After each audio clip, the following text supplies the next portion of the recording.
November 13, 2017, 10:04 p.m.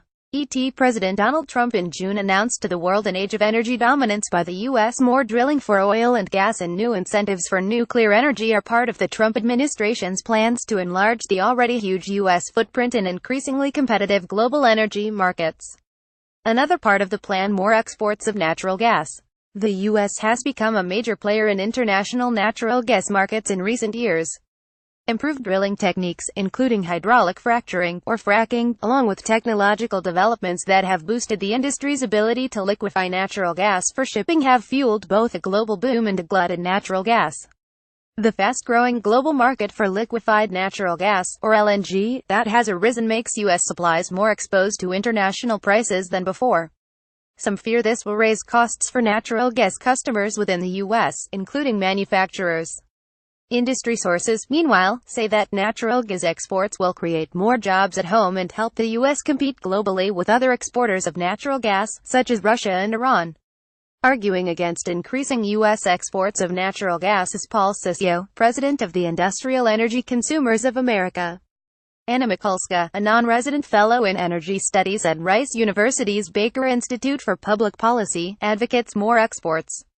Yes, exports raise prices in the U.S. and hurt manufacturing. By Paul Sisio, years ago, Congress decided that if natural gas were to be exported to non-free trade agreement, or NFTA, countries, it would have to be in the public interest.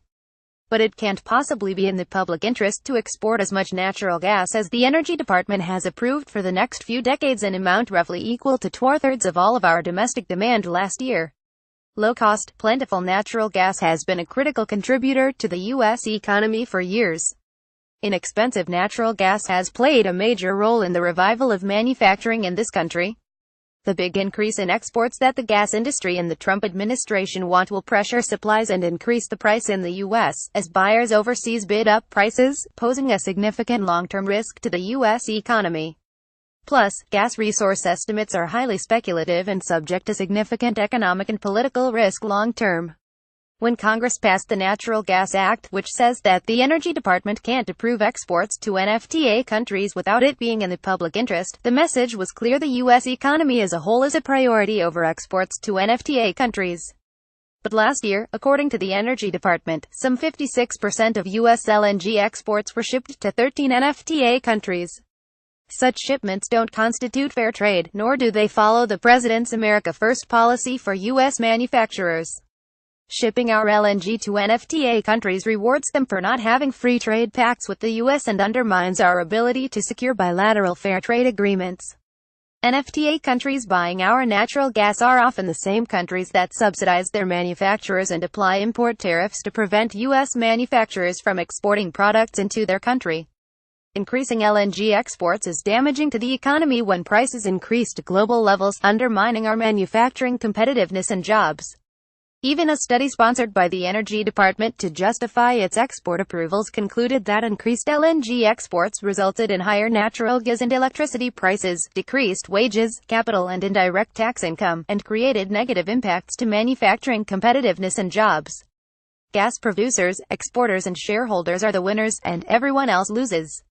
Australia shows what can happen when LNG exporters reach export potential. Exporters in Australia contracted for so much of its natural gas that prices increased threefold to levels equal to what foreign LNG buyers were paying. Manufacturers' competitiveness was severely damaged and jobs were affected. Exporting LNG isn't a big job creator. The U.S. Bureau of Labor Statistics says that from 2010 to 2016, the oil and gas industry created only 22,600 direct jobs, while the manufacturing sector created 820,000. Significant job creation attributable to natural gas can only be achieved if the gas is consumed in the U.S. If it is exported, the countries buying the gas will get the job creation benefits. Linking our biggest, most affordable energy source more closely to international markets will mean increasing exposure of U.S. consumer prices to global volatility, price shocks and speculative international trading. The Energy Department should define public interest and complete an analysis of proposed LNG exports that includes long-term economic risk assessment. Then it should cancel NFTA approvals that aren't in the public interest, and establish a consumer safety valve to ensure that exports won't impose economic harm on the U.S. Mr. Sisio is president of the Industrial Energy Consumers of America. He can be reached at reports@wsj.com. No, increasing exports will have a positive economic impact by Anna Mikulska. U.S. exports of liquefied natural gas are on the way to becoming a vital part of global trade in natural gas. The Energy Information Administration predicts LNG exports will more than triple by 2025, driven by growing international demand, record U.S. natural gas production and added liquefaction capacity. Demand for LNG is poised to grow particularly in Asia, including China, Japan and other countries that don't share a free trade agreement with the U.S. Meanwhile, some U.S. politicians and manufacturers have repeatedly asked the Energy Department not to issue new approvals for LNG exports to the so-called NFTA countries. But the Trump administration is continuing the Obama-era policy of embracing LNG exports as a way to stimulate the U.S. economy and facilitate broader aims of U.S. diplomacy.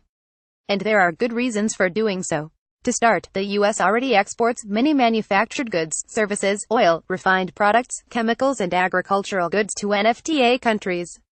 There is no reason to treat LNG differently. Shipping LNG is a commercial transaction, not a reward.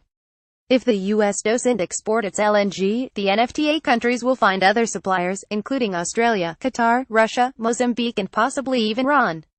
Advocates of limiting exports are concerned about depleting domestic supply and triggering an increase in domestic prices, to the detriment of U.S. manufacturing competitiveness. But even if exports were to grow to 6 times their 2016 levels by 2018, they will constitute only about 4% of total U.S. production. And to achieve these levels, U.S. producers must remain competitive in global markets. In other words, domestic prices of natural gas have to remain relatively low.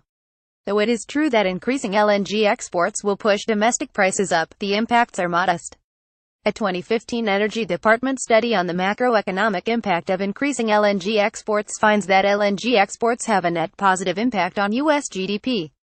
And U.S. industries reliant on natural gas grow under all LNG export scenarios, even if at a slightly lower rate. Indeed, the U.S. natural gas abundance has already had a profound impact on gas-intensive industries, and long-term investments are proceeding in parallel with continuing construction of LNG export capacity.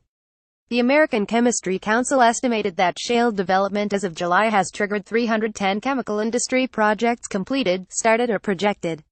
These projects are associated with an expected $185 billion in new capital investment, 464,000 direct and indirect jobs, and $26 billion in new tax revenue through 2025.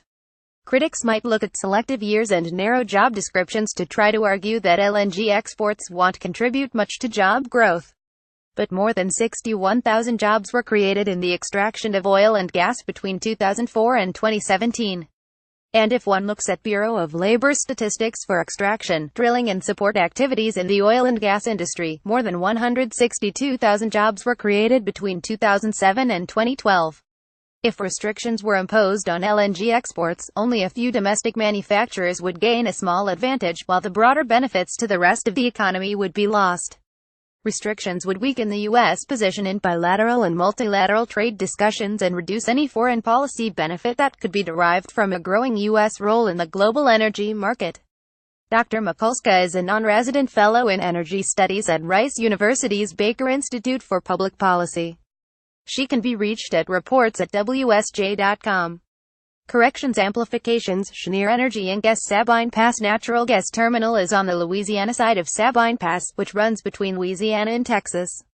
The photo caption in an earlier version of this article incorrectly said the facility was in Texas.